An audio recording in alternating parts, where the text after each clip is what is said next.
এই ভিডিওটায় আমি দেখাবো 4:1 মাল্টিপ্লেক্সারের লজিক সার্কিট কিভাবে আঁকতে হয়। আবার বলছি, 4:1 মাল্টিপ্লেক্সারের লজিক সার্কিট কিভাবে আঁকতে হয় সেটা আমি এই ভিডিওতে দেখাবো। তোমাদেরকে আমি অলরেডি পিডিএফ যেটা পাঠিয়েছি বুলিয়ান অ্যালজেব্রার, তাতে 4:1 মাল্টিপ্লেক্সারের লজিক গেট এঁকে পাঠিয়ে দিয়েছি। এবার দেখো কিভাবে এটাকে আঁকতে হয়, শিখে নাও। প্রথম কথা, পরীক্ষার খাতায় কিন্তু তোমরা স্কেল আর পেন্সিল ইউজ করবে, ঠিক আছে? আবার বলছি, পরীক্ষার খাতায় লজিক গেট আঁকার সময় তোমরা পেন আর পেন্সিল ইউজ করবে। আমি এখানে আর ভুল বললাম, তোমরা পরীক্ষার খাতায় এটা আঁকার সময় স্কেল আর পেন্সিল ব্যবহার করবে। আমি এখানে আর স্কেল পেন্সিল ব্যবহার করে সময়টা নষ্ট করছি না বা ভিডিওর সাইজটা বাড়াচ্ছি না, আমি পেনই ইউজ করছি। আর স্কেল এখন আমি ব্যবহার করব না, কিন্তু তোমরা পরীক্ষার সময় পেন্সিল আর স্কেল অবশ্যই ব্যবহার করবে, করে এই লজিক গেটগুলি আঁকবে। তাহলে দেখা যাক কী করে আঁকা হয়। তোমরা দেখো, এই হচ্ছে y = এই হচ্ছে এক্সপ্রেশনটা। আবার বলছি, y = এই হলো বুলিয়ান এক্সপ্রেশনটা, যেটা 4:1 মাল্টিপ্লেক্সারের বুলিয়ান এক্সপ্রেশন। কিভাবে এটা এলো আমি বুঝিয়ে দিয়েছি, কাজে এখন আমি এটা নিয়ে আর কোনো আলোচনা করব না। এই বুলিয়ান এক্সপ্রেশনটাকে এবার আমি বেস করে লজিক গেট আঁকবো। লজিক গেট আঁকার নিয়ম হলো, আগে দেখে নেবে বুলিয়ান এক্সপ্রেশনে মোট কতগুলি ভেরিয়েবল আছে। দেখো আমি বুঝিয়ে দিচ্ছি। এখানে ভেরিয়েবল রয়েছে দুখানা সিলেক্ট ইনপুট ভেরিয়েবল। কি কি? S1 S0। আবার বলছি, প্রথমে দুখানা সিলেক্ট ইনপুট ভেরিয়েবল আমাদের নিতে হবে, দেখে নাও, S1 S0। দেখো প্রত্যেকটা প্রোডাক্টেই রয়েছে S1 S0 S1 S0 S1 S0। সুতরাং দুখানা আমাদেরকে সিলেক্ট ইনপুটের জন্য ভেরিয়েবল ধরতে হবে, S1 আর S0। আর কি? এবার তাকিয়ে দেখো, ডেটা ইনপুট হিসেবে 4টে ভেরিয়েবল রয়েছে। কি স্যার? দেখো, I0 I1 I2 I3, এটা 3 হবে, দেখে নাও। এই আমি এটাকে 3 করে দিলাম। আবার দেখো, সিলেক্ট ইনপুট ভেরিয়েবল হিসেবে দুটো ভেরিয়েবল রয়েছে, S1 আর S0। আর ডেটা ইনপুট ভেরিয়েবল হিসেবে 4খানা ভেরিয়েবল রয়েছে, I0 I1 I2 I3। এবার দেখো আমি কি করছি। প্রথমে আমি এই ধরো একটা পয়েন্ট করলাম, এই আরেকটা পয়েন্ট করলাম, এই আরেকটা পয়েন্ট করলাম, এই আরেকটা পয়েন্ট করলাম। তোমরা এগুলোকে সোর্স পয়েন্ট বা উৎসবিন্দু বলতে পারো। নাম দিচ্ছি I0 I1 I2 এবং I3। অর্থাৎ আমি 4খানা ডেটা ইনপুট ভেরিয়েবল এইখানে আমি 4টে বিন্দু হিসেবে এঁকে নিলাম, ঠিক আছে? এবার দেখো, আমাদের একটু উপরে দেখো, আমাদের S1 আর S0 দুখানা সিলেক্ট ইনপুট ভেরিয়েবল ধরতে হবে। দেখো, এই ধরো আমি এইখানটায় একটা বিন্দু করলাম, এইখানে আরেকটা বিন্দু আঁকলাম। এটার নাম দিলাম S1, এটার নাম দিলাম S0। তাহলে একবার এক ঝলক দেখে নাও, এই I0 I1 I2 I3 data input variables, আর S1 S0 select input variable. তাহলে প্রথম কাজ হলো তোমাদের এই বিন্দুগুলো এঁকে ফেলা। পরবর্তী বলছি, এইবার দেখো তোমরা এক্সপ্রেশনটা। এইবার আমি, তোমরা ভালো করে এক্সপ্রেশনটা দেখলেই বুঝতে পারবে, আমি আগেও বলেছিলাম তোমাদের। এই দেখো, প্রোডাক্ট বা গুণ, এই প্রোডাক্ট বা গুণ, এই প্রোডাক্ট বা গুণ, এই প্রোডাক্ট বা গুণ। তার মানে গুণ গুণ গুণ গুণ, আর এই হচ্ছে যোগ। দেখো এই যে যোগ। আরেকবার বলছি, এই একটা গুণ, এই একটা গুণ, এই একটা গুণ, এই একটা গুণ, তারপর রয়েছে যোগ যোগ যোগ। আর আমরা ছোটবেলা থেকে সরল অঙ্কে তো শিখেই এসেছি, গুণ আর যোগ যদি একই সঙ্গে থাকে আগে গুণের কাজটা করতে হয়, তারপর যোগের কাজ করতে হয়। আরেকবার বলছি, সরল অঙ্কের নিয়ম অনুসারে আগে গুণের কাজ করতে হয়, তারপর যোগের কাজ করতে হয়। সেই কারণে আগে আমি এই গুণগুলোর ওপর লজিক গেট এঁকে নেবো। এই যে গুণগুলো দেখতেই পাচ্ছ, এই গুণগুলোর ওপর লজিক গেট কমপ্লিট হলে তখন আমি যোগগুলো আঁকবো বা যোগের ওপর লজিক গেট আঁকবো। তাহলে ফাইনালি বলছি, আগে গুণগুলোর ওপর লজিক গেট আঁকবো, গুণগুলোর ওপর লজিক গেট কমপ্লিট হলে যোগগুলোর ওপর লজিক গেট আঁকবো।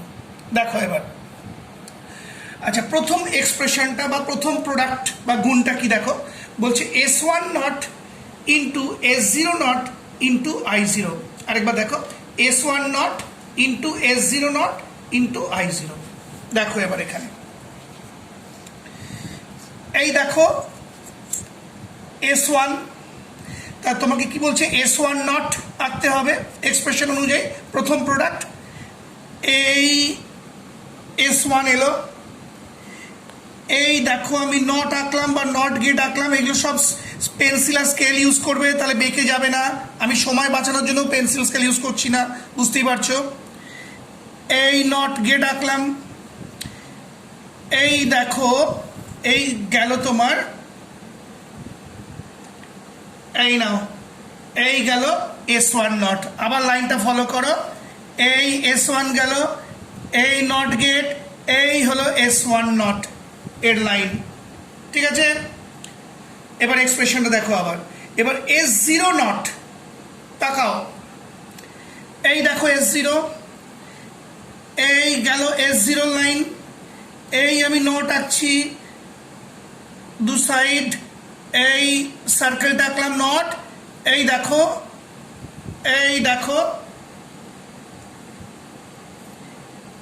S0 নটের line. আরেকবার দেখো, এই S0 যাচ্ছে, এই নট গেট হলো, এই S0 নটের লাইনটা এই গেল, তাহলে এটা হলো S0 নটের লাইন। এবারে প্রোডাক্ট এর প্রথম এক্সপ্রেশন কি বলছে, এবার ইন্টু I0, মানে এবার I0, এই দেখো আমি I0 আগেই এঁকে রেখেছি এখানটা, আমি জিরোটাকে একটু বড় করে দিলাম, এ নাও এই দেখো I0, এই গেল I0, দেখে নাও এই গেল I0, ঠিক আছে। তাহলে আরেকবার দেখিয়ে দিই, দেখো এইটা দেখো, এই S1 নট দেখে নাও, এই লাইনটা হলো S1 নট। আচ্ছা এই লাইনটা হলো, এই যে এই লাইনটা S0 নট, আর এই লাইনটা তোমার I0, ঠিক আছে। তাহলে এই যে S1 নটের লাইন, S0 নটের লাইন আর I0 লাইন হলো। এবার দেখো তাকিয়ে, S1 into S0 into I0, মানে ইন্টু মানে গুণ, আর গুণ মানে তো আমরা জানি অ্যান্ড গেট আঁকতে হবে, বুঝতেই পারছো। দেখো আবার এই S1 into S0 into I0, তার মানে গুণ অর্থাৎ অ্যান্ড গেট। আর অ্যান্ড গেট তো তোমরা জানো ধনুকের মতো দেখতে হয়, এই ধরো ধনুকের ছিলাটা আঁকলে আর এই বেঁকানো অংশ, এই হয়ে গেল তোমার অ্যান্ড গেট করে এই একটা আউটপুট আমি বার করলাম। তার মানে S1 not, S0 not R I0 এলো, এসে এই অ্যান্ড গেট হলো, কারণ এখানে গুণ আছে বা অ্যান্ড আছে, এই অ্যান্ড হলো হয়ে আউটপুট বেরোলো। এগোচ্ছি, তাহলে এটা হয়ে গেল, আমি এই টিক মার্ক করে দিলাম, প্রথম প্রোডাক্টটা হয়ে গেল। আচ্ছা ফাইনালি বলে দিচ্ছি, দেখো তাহলে এই দেখো S1 নটের লাইন, S0 নটের লাইন আর I0 লাইন, ঠিক আছে। আরেকবার এই যে S1 not, S0 not, I0, এদের মধ্যে হলো অ্যান্ড অপারেশন হয়ে এই আউটপুট বেরোলো। তাহলে এটা আমি টিক মার্ক করে দিয়েছি, এটা হয়ে গেল। এবার পরের প্রোডাক্টে চলে আসি, এইটা মানে এই প্রোডাক্টটা আঁকবো। এবার দেখো কি বলছে, S1 নট দেখা যাক কোনটা, এই দেখো এই S1 নট, এই যে S1 নটের লাইন, আবার দেখো এই দেখো S1 নটের লাইন যাচ্ছে, তাহলে আমি এইখান থেকে একটা স্পট নিলাম, এই দেখো তোমার S1 নটের লাইন। আর আবার বলছি, সামনে কোনো লাইন থাকলে কাট করবে না, ওভারল্যাপ করে বা টপকে বেরিয়ে যাবে। এই নাও তাহলে দেখে নাও, এই S1 নট থেকে এই S1 নট গেল। ঠিক আছে, পরের এক্সপ্রেশনটা দেখো, বা পরের ভেরিয়েবলটা S0। দেখো এটা কিন্তু S0 নট নয়। দেখো এবার এই S0 লাইনটা, এই যে S0 লাইনটা, এবার আমি এখান থেকে একটা স্পট করলাম, একটা সাব লাইন বার করলাম S0। দেখো এই দেখো তোমার S0 গেল। আরেকবার বোঝো, এই দেখো S0 লাইন, এখান থেকে আমি একটা সাব লাইন বার করলাম, এই দেখো S0। তারপরে কি বলছে, I1, এই যে আমার I1 এর সোর্স পয়েন্ট রাখা আছে, তাহলে দেখো এই I1 এখান থেকে নিচ্ছি, এই ওভারল্যাপ করলাম, এই এলাম, একটু নামিয়ে নিলাম যাতে এখানে ধাক্কা না খায়, এই দেখো I1, দেখে নাও। তাহলে আবার বলছি, এই দেখো I1 গেল। তাহলে কি দাঁড়ালো, আরেকবার দেখে নাও, S1 নট, তার মানে এই যে S1 নট, আচ্ছা S0, তার মানে এই দেখো S0, তার মানে এই লাইনটা S1 নট, এই লাইনটা S0, আর এই লাইনটা হলো I1। দেখে নাও, এদের মধ্যে আবার ইনটু মানে অ্যান্ড অপারেশন, এই ধনুকের মতো দেখতে জানোই, এই ধনুকের ছিলা, আর এই ধরো আমি বেঁকানো অংশ এঁকে দিলাম, বা ইংরেজি ডি অক্ষর সেটাও বলতে পারো, এই আউটপুট বেরোলো। তার মানে S1 নট এলো, S0 এলো, আর I1 এলো, এদের মধ্যে অ্যান্ড অপারেশন হলো, হয়ে এই আউটপুটটা বেরোলো। তাহলে আমি এটাকেও টিকমার্ক করে দিলাম। চলে গেলাম এবার তৃতীয় প্রোডাক্টে। দেখো বলা আছে S1, প্রথমেই বলা আছে S1। দেখো এবার এই দেখো S1 এর লাইন, এই যে S1 এর লাইন, এটা কিন্তু S1 নটের লাইন, ওটা দেখবে না, এই দেখো S1 এর লাইন। তাহলে আমি এইখান থেকে একটা স্পট করলাম, এই একটা সাব লাইন বার করলাম S1, এই S1 এলো, এই ওভারল্যাপ করলাম, এই দেখো S1। ঠিক আছে, তাহলে দেখো এই তোমার S1 এলো। এক্সপ্রেশনে দেখো এবার S0 নট, আরেকবার দেখো S0 নট, তাহলে এদিকটা দেখি, এই দেখো এই লাইনটা হচ্ছে, না সরি, এই লাইনটা হচ্ছে S0 নট। দেখে নাও, এই যে S0, এই গেল, এই নট হলো, এই লাইনটা হচ্ছে S0 নট।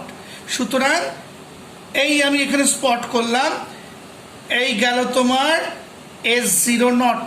আরেকবার দেখে নাও, এই দেখো S0, এই নট, এই লাইনটা হচ্ছে S0 নট, এখান থেকে আমি এটা স্পট করে এই লাইন টেনে দিলাম, এই হলো S0 নট। ঠিক আছে, এবার প্রোডাক্টে কি আছে, I2, এই দেখো I2। এবার আমি এই I2 থেকে লাইন টানছি, এই দেখো এই প্যারাটপ কালাম বা ওভারল্যাপ করলাম, এই দেখো একটু নামিয়ে দিলাম, এই দেখো এলো I2। তাহলে সরি, এই লাইনটা হলো S1, এই লাইনটা হলো S0 নট, আর এই লাইনটা হলো I2। এবার এদের মধ্যে ইনটু অর্থাৎ গুণ মানে অ্যান্ড অপারেশন অর্থাৎ ধনুক, এই দেখো এই ধনুকের ছিলা আঁকলাম, এই বেঁকানো অংশ আঁকলাম, এই দেখো আউটপুট বেরোলো। তার মানে এই লাইনটা হলো S1, এই লাইনটা হলো S0 নট, আর এই লাইনটা হলো I2, এদের মধ্যে হলো অ্যান্ড অপারেশন বা অ্যান্ড গেট, এই আউটপুট বেরোলো। এগোচ্ছি, দেখো এটাও হয়ে গেল, আমি টিকমার্ক করে দিলাম। এবার এইটা কি বলছে, S1 into S0 into I3। আচ্ছা আগে S1টা দেখি, S1 মানে দেখো এই যে লাইনটা টানাই আছে, এই দেখো S1, এই দেখো S1, এখান থেকে সাব লাইন গেছে S1, তাহলে আমি এখানে একটা স্পট করলাম, এই দেখো এই S1। আরেকবার দেখো এই যে S1 এর লাইন, এখান থেকে সাব লাইন বার করে এই দেখো S1।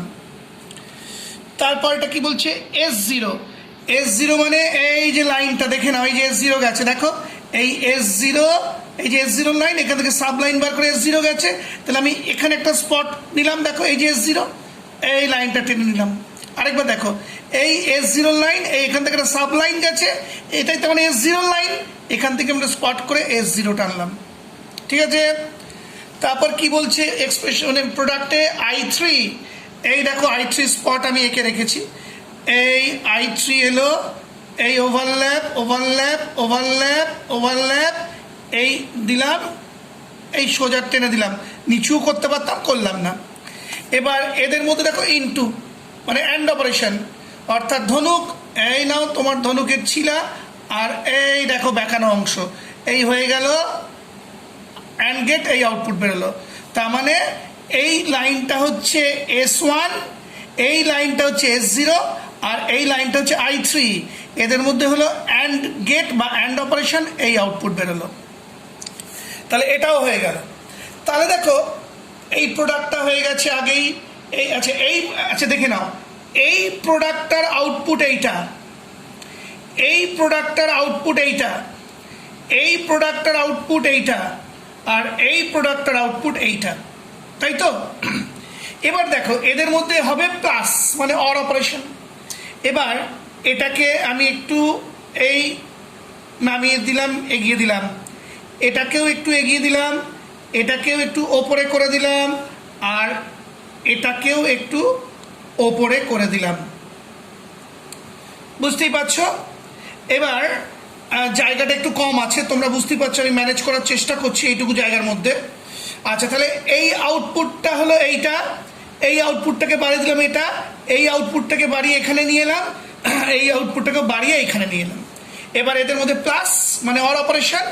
এবার আমি অর আঁকবো, তোমাদের শিখিয়েছি অর মনে রাখার জন্য, বেঁকানো তীর মানে একটা তীরের ফলা যেটা বেঁকানো, এই দেখো এই বেঁকানো অংশ, আর এই হাফ, এই হাফ হয়ে গেল অর। আর এইগুলো কিন্তু সবসময় কানেক্ট করে দেবে। তাহলে দেখো এই এই প্রথম আউটপুট, দ্বিতীয় আউটপুট, তৃতীয় আউটপুট, চতুর্থ আউটপুট, এই তাদের মধ্যে হলো অর অপারেশন। এই বেঁকানো অংশ, এই হাফ, এই হাফ, আমি অরকে ডাকলাম, আর এই বেরোলো তোমার ফাইনাল আউটপুট। এই ফাইনাল আউটপুটের আমি নাম দিয়ে দিলাম ওয়াই, অর্থাৎ এই একটু ক্যামেরাম্যানকে অনুরোধ করে দেখাতে, এই যে ওয়াইটা, এই এত এক্সপ্রেশনকে লজিক গেটে রূপান্তর করে এই ওয়াইটা আমরা পেলাম। বুঝতে পারলে? এইভাবে 4:1 মাল্টিপ্লেক্সারের লজিক গেট তোমাদের পরীক্ষার খাতায় আঁকতে হবে। বারবার বলছি, ইউজ স্কেল অ্যান্ড পেন্সিল, যাতে পরিষ্কার করে আঁকা যায় এবং কোনো ভুল ভ্রান্তি হলে তুমি রাবার দিয়ে মুছে দিতে পারবে। সেই সঙ্গে আমার এই ভিডিওটি শেষ হলো।